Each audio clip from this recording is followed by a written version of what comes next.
All right, so get ready, because today we're taking a deep dive into the world of art heists. Ooh, Huh? exciting. Yeah, so we'll be looking at some excerpts from a fictional text that sets the stage for a pretty thrilling heist. Okay. But what makes this story even more interesting is that it's not just about the stolen treasures, Right. prom. It really Yeah. delves into the psychology of the characters, especially this museum curator named Mia. I think that's what drew me to this text too, like how the author creates that tension between her dedication to the museum Right. and this like dangerous opportunity that comes her way. Exactly. So we first meet Mia late one night at the museum, and she's meticulously taking care of these artifacts. Yeah, it's like we're seeing her in her element, you know? Yeah, and it's in this moment of quiet devotion that she like stumbles upon a security flaw. Hmm. Almost like she finds this crack in the system, and it could have really serious consequences, right? Yeah. And what I found interesting was her reaction to it. Oh, absolutely. Instead of being alarmed or just, reporting the issue, she gets frustrated. Yeah. She feels overlooked, like her expertise is not valued. It's like the museum is taking her for granted, Exactly. which I think makes her the perfect target for someone like Leo, wouldn't you say? Oh, 100%. This smooth-talking, mysterious figure who just kind of appears out of nowhere. Right. Like a phantom from the shadows of the art world. Exactly. I mean, their first encounter is outside a taxi late at night. Ooh, setting the scene. I know, it's giving spy novel vibes. Totally. And Mia is totally caught off guard by Leo's sudden appearance. And his proposition. Oh, yeah. Talk about audacious. Right, like who just walks up to someone and suggests an art heist. It's crazy, but you can tell she's intrigued. Yeah, there's a flicker of curiosity there, even though she's shocked. You can just sense that she's considering it, like she's thinking about the unthinkable. And that's what makes Leo so good at what he does. Yeah, he's a master manipulator. He doesn't force Mia into anything. He just plays on her vulnerability. Exactly. That need to be seen, to be valued. It's a classic tactic. And, it's so relatable in a way, because who hasn't felt undervalued at some point in their lives? Right. Like it's a universal human need. So then the story takes us to this quiet cafe where Mia and Leo are meeting, their conversation shrouded in secrecy. Oh, I love those cafe scenes. Me too. You can feel the tension. Totally. And the author describes Mia nervously sipping her coffee, like each sip is a measure of her internal struggle. It's brilliant how those little details can convey so much. It's not just about what's being said, but also what's left unsaid, that unspoken tension. Yeah, and you see Mia's initial rejection of Leo's plans start to waver as he paints this picture of freedom, opportunity, a life away from the museum that's taken her for granted. It's almost like he's offering her a chance to reclaim her power, to use her knowledge for her own benefit. Instead of letting the system sideline her. Exactly. Yeah. But, as they're talking and Leo's laying out his plan, Yeah. I'm left wondering, like, how much does Mia really understand about the world she's stepping into? Right. Because it's a dangerous world. Yeah. Oh, absolutely. And that's where the author's skill with suspense really shines through. Oh, totally. We get these glimpses into the heist plan, the meticulous study of guard schedules. Oh, yeah, all those details. Yeah, and like the calculated distractions, the alarm systems. Yeah, it's like we're getting this crash course in Heist 101. I know, right? But the final exam is still a mystery. Uh-huh. That's a good way to put it. And amidst all this talk of security breaches and, elaborate schemes, there's one crucial detail that's deliberately left out. What's that? The actual object that they're after. Oh, that's interesting. Right. Like they never mention what it is they're stealing. Huh. So they're keeping us guessing. Exactly. And I think that's deliberate. What makes you say that?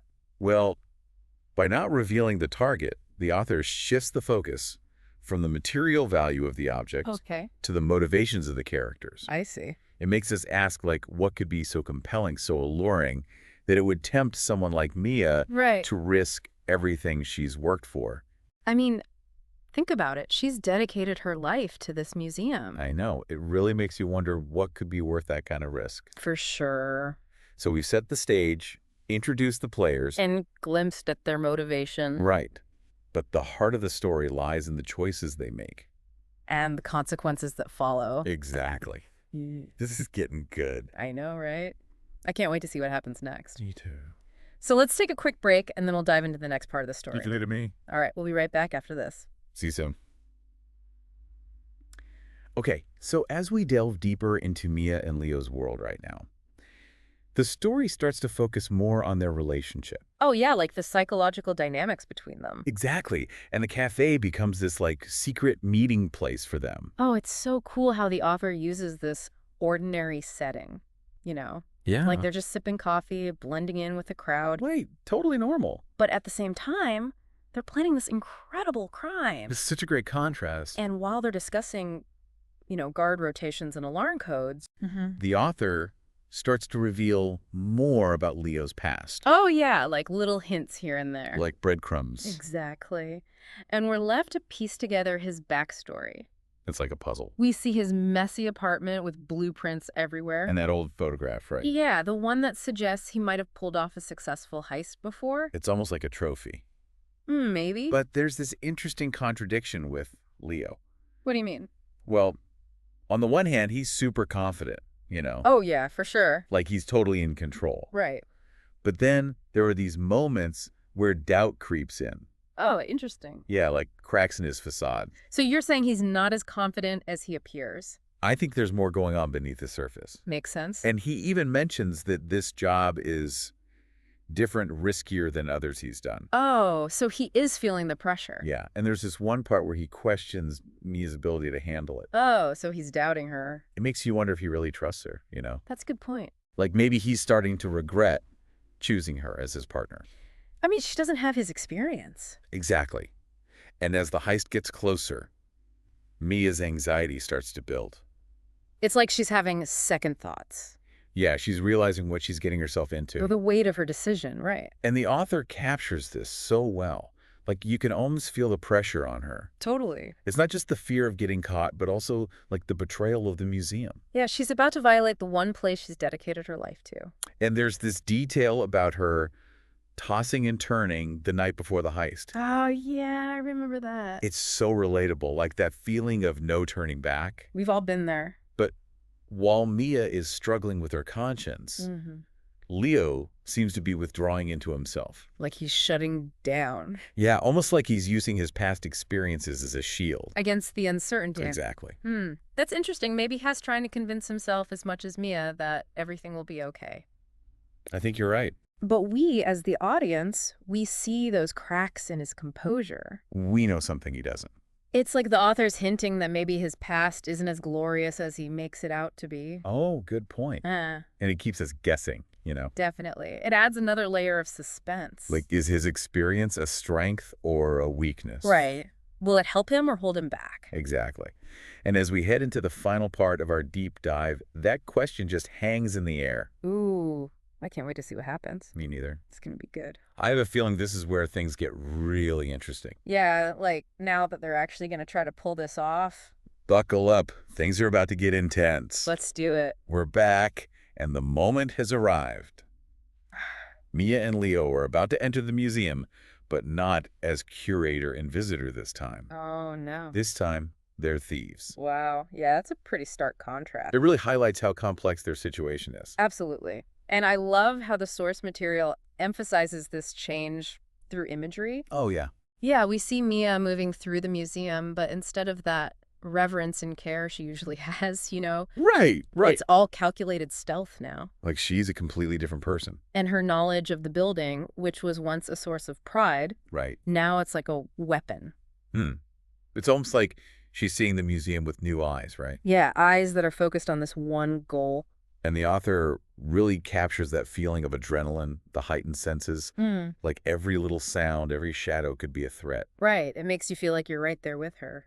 Yeah, totally. And then you have Leo, who seems to be relying on pure instinct. Ah, the seasoned pro. He's so calm and collected, it's almost unnerving. Yeah, especially compared to Mia's anxiety. But remember those hints of doubt we talked about earlier? Oh, yeah, with Leo. Yeah. Well, as the heist unfolds, those cracks become more and more apparent. Really? How so? Well, there's this scene where a guard appears unexpectedly. Ooh, that's not good. And for a second, Leo freezes. Oh, wow. So even he gets rattled. It shows that even his experience can't fully prepare him for the unexpected. Right. This heist is pushing him outside of his comfort zone. Yeah, he's having to improvise. And we see that fear peeking through. Exactly. And what about Mia? How's she holding up? Well, the source material doesn't explicitly say what she's thinking. But we can see her struggling. Okay, how? Well, there's this scene where she's supposed to disable an alarm, Okay. and her hands are shaking so badly that she can barely hold the wires. Oh, wow. That's a powerful image. It's like she's caught between this thrill of the heist and the guilt of what she's doing. And let's not forget the biggest mystery of all. What's that? We still don't know what they're stealing. Oh, right. The author never reveals it. It's brilliant, though. Why do you think that is? Because it forces us to engage with the story on a different level. Okay, I see it. That's not just about the heist. It's about the characters' motivations and the choices they make. Yeah, it becomes more than a simple crime thriller. It makes us question our own values, you know. Totally. Like, what would we do in that situation? Exactly. And as the heist reaches its climax, there's this sense of unease. Like, are they going to get away with it? Right.